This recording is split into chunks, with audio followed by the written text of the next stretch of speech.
This is the Eye on Annapolis Daily News Brief, keeping you informed about the happenings in Annapolis and the area. Local news, local sports, local events, local opinion, and of course, local weather. The Eye on Annapolis Daily News Brief starts now.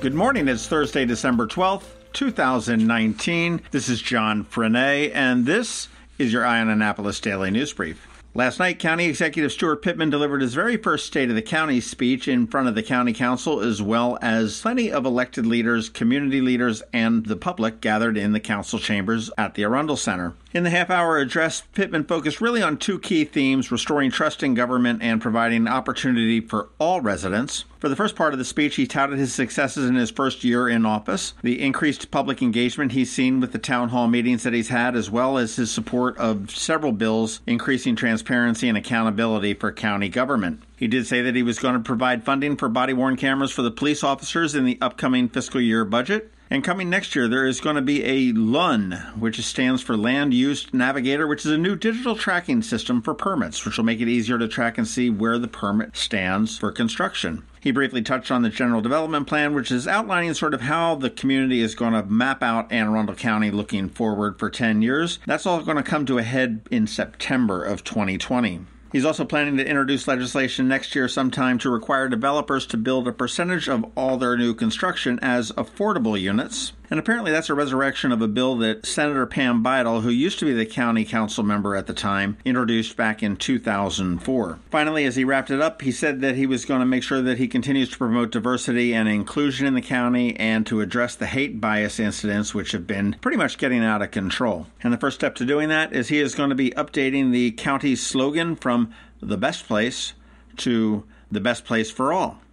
A very serious accident yesterday southbound on Ritchie Highway just before Joyce Lane, and a four-door Honda had gone off of the road and struck a tree. I drove past it yesterday at noon, and it was pretty deep into the woods right there. The fire department took about a half hour to extricate the two people. The male driver was flown to shock trauma with life-threatening conditions. His female passenger was transported to shock trauma by ground with very serious but not believed to be life-threatening conditions. Police are investigating the accident at this point, and we will update this when we know a little bit more. Anne Arundel County State's Attorney Ann Colt-Litis announced yesterday that a jury convicted Jason Baker of Millersville on one count of involuntary manslaughter, distribution of fentanyl, reckless endangerment, and a couple other charges, all associated with the death of 16-year-old Josiah Clace. Baker is facing a maximum sentence of 35 years, and he's scheduled to be sentenced on February 13th. This stems back to January 19th of 2018 when police officers responded to the 8200 block of Kramer Court in Glen Burnie. They found the victim, Josiah Clace, in cardiac arrest. He was unresponsive and pronounced dead at the scene. During the investigation, police spoke with the victim's brother, who said that Josiah had recently purchased marijuana from a white male by the name of Baker, and a friend of the victim advised police that he had witnessed several drug transactions of heroin and marijuana between Baker and Josiah. A cell phone inspection uncovered text messages between Baker and Clace, which detailed different drug transactions, and the autopsy determined that Josiah had died as a direct result of a fentanyl intoxication, not heroin. Again, with further investigation, they found that Baker sold Josiah fentanyl instead of heroin, which led to the fatal overdose. This is the first manslaughter charge that has been brought against a drug dealer, which has stuck in Anne Arundel County. BWI keeps setting records. A lot of times it's for the amount of planes that come in and out or the number of flights, but this time it's for the number of guns that have gone through the security checkpoint. Yes, they broke the 2017 record of 26 guns when they found their 27th gun yesterday at the airport checkpoint. An X-ray machine did detect the 25 caliber handgun, which was loaded with 6 bullets. It was in a man's carry-on bag. They're not identifying who the man is. He did claim that he had been to a shooting range and forgotten that he still had the gun in the bag. The gun was confiscated, the traveler was detained and arrested, and just as a reminder, passengers caught with guns face possible criminal charges and civil penalties of up to $13,000. There are legal ways to transport guns on planes. That is not one of them. Basically, you can check your arms, but they need to be unloaded, packed in a hard case, locked, and separate from any ammunition.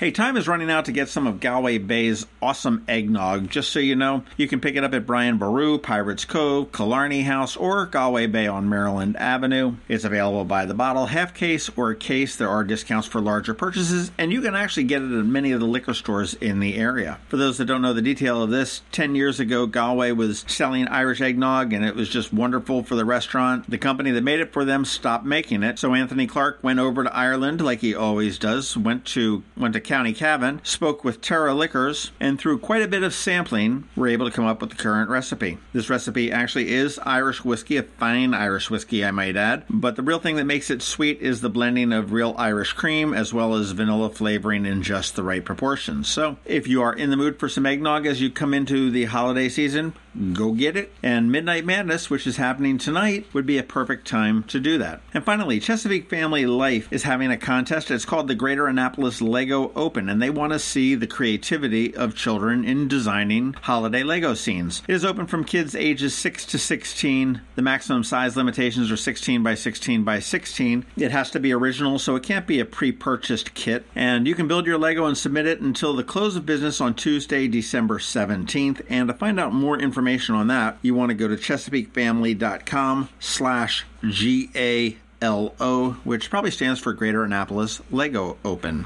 Again, reminder, tonight, the second of 3 Midnight Madnesses. You want to get out there, see all the carolers, eat all the cookies that the stores have, shop local, support local. We always love to do that. And if you need some ideas on where to shop, go give our Legacy Business Series a listen. We love talking to these local small businesses, and they love to see you shopping in their doors. Okay, that is about it. George Young is standing by with his local DMV weather forecast. And we also have Trevor with Annapolis Makerspace and your Annapolis Makerspace Minutes, because it is Thursday.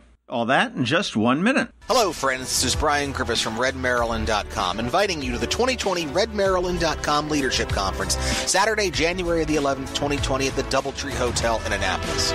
Confirmed speakers include Congressman Andy Harris, Commerce Secretary Kelly Schultz, Transportation Secretary Pete Ron, Senator J.B. Jennings, Senator Steve Hershey, Senator Justin Reedy, Delegate Nick Kipke, Delegate Kathy Shalago, Delegate Lauren Erican, WBAL Radio's Andrew Langer and Jerry Rogers, Maryland Federation of Republican Women President Diana Waterman, Maryland Young Republicans Chairman Maria Sophia, Lauren Bogley from the Maryland Right to Life, and so much more. Tickets are available at redmarylandconference.com. Sponsorship opportunities and vendor tables are also available. That's redmarylandconference.com. Don't miss out on your opportunity to attend the redmaryland.com Leadership Conference, Saturday, January the 11th in Annapolis. Once more, buy your tickets now at redmarylandconference.com. Going out? You need the most up-to-date local weather. Here's George Young from DMV Weather in Annapolis with today's forecast.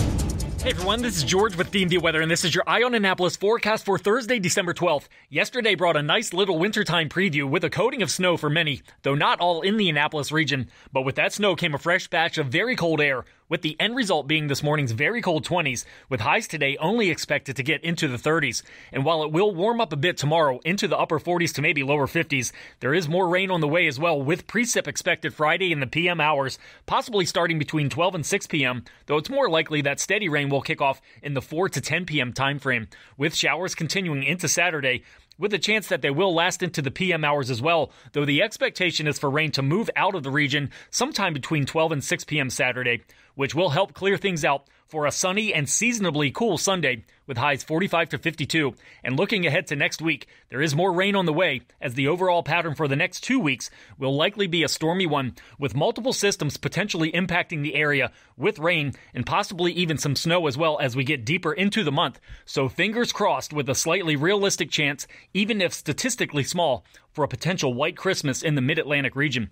Okay, that's it for today. This is George Young of DMV Weather. Make it a great day out there, and be sure to get our free app on all of your devices by searching for DC MDVA Weather in the Apple or Google App Stores, and also follow us on Facebook and Twitter and on our website at dmvweather.com, so you can always stay weather informed.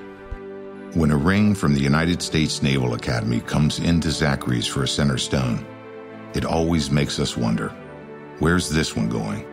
Where's this one been? A nuclear sub in the North Atlantic?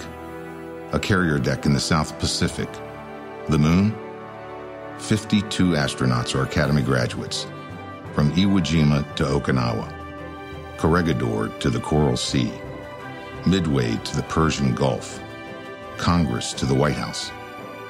These rings go where America goes. 73 that went to war were awarded the Medal of Honor. But wherever they go, wherever they may serve, our admiration goes with them. Zachary's. Online at zacharysjewelers.com. More than a jewelry store, a jeweler.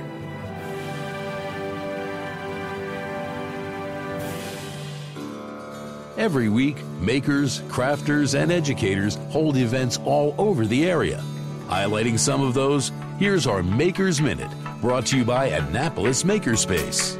Hey, this is Trevor from Annapolis Makerspace with this week's Maker Minutes. Tonight, be sure to check out round 2 of Midnight Madness in downtown Annapolis. All the shops are open till midnight, and there's a lot of other stuff going on as well. Many places have refreshments and other fun stuff going on. On Saturday, check out the 37th Annual Eastport Yacht Club Lights Parade, where boats parade through downtown, decorated full of holiday cheer. And both Saturday and Sunday this weekend, check out the West Annapolis Winterfest and European Holiday Market. There's some really cool little vendors and food and all kinds of fun stuff there. Tomorrow at Whole Foods, they're doing a gingerbread house decorating class. Kids of all ages can join in on the decorating fun and holiday cheer. You'll decorate and assemble a gingerbread house from the Whole Foods bakery, and they'll provide all the trimmings. On Sunday, check out the Little Party Company and All in the Mix, as they host a gingerbread house party at Prism. All in the Mix will be baking the houses from scratch, and you'll get to do the decorating. At Art Farm this week, be sure to check out Art Farm and Fin Art at the pop-up shop in Eastport for Midnight Madness tonight. So if you're downtown, pop over to Eastport and check them out over on 4th Street. And on Monday at Art Farm, they're doing a beginner weaving workshop. Learn how to set up and use a loom,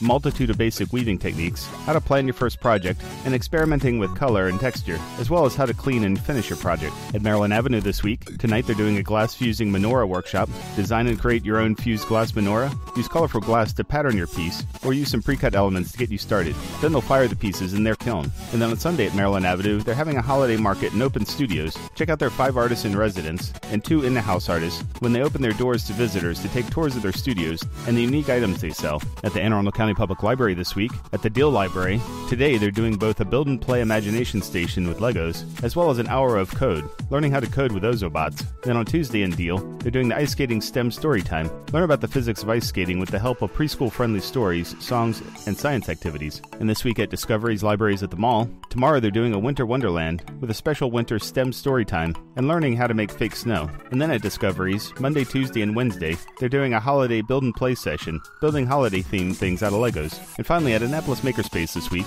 on Tuesday is a monthly CAD, CAM, and CNC with Fusion 360 workshop. Russell will teach you how to use Fusion 360 to generate toolpaths for the CNC machine. And as always, Wednesdays are woodworking open night, and Thursdays is our electronics open night. And you can catch me tonight every Thursday night at Annapolis Makerspace on Renard Court for electronics night. And you can find links to all of these events at the Annapolis Makerspace website at makeannapolis.org. Whether you're making art, software, sawdust, or just a mess, chances are you're already a maker. This has been Trevor from Annapolis Makerspace with this week's Maker Minutes.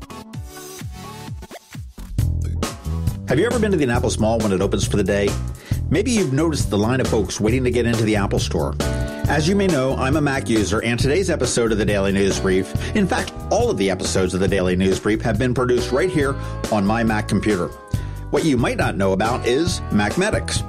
They were founded here in Annapolis in 1989, and they are an Apple-authorized premium service provider, the only one in the Baltimore, Annapolis, D.C. area.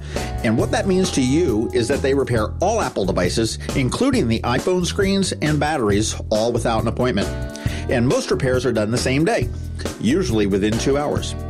They also sell everything except the iPhone and the watch for the same price as Apple. I don't know why you would go anywhere else. Give them a call at 410-757-MACS, or if you're not into the whole letter thing, 410-757-6227. Stop by their retail store in Severna Park on Benfield Road, or their service center in Lanham, right off of Route 50. Or you can always check them out online at macmedics.com. I'll tell you, they've saved me quite a few times, and I know they can save you. You've been listening to the Eye on Annapolis Daily News Brief. Tell your friends and colleagues this is the podcast where you can keep up on the latest with what's going on in Annapolis. And also tell them about our website, eyeonannapolis.net, where you can find even more information. This podcast comes to you every Monday through Friday at 7 a.m., keeping you informed with the Eye on Annapolis Daily News Brief. And take a moment to listen to our other podcast, The Maryland Crabs, released every Thursday at noon.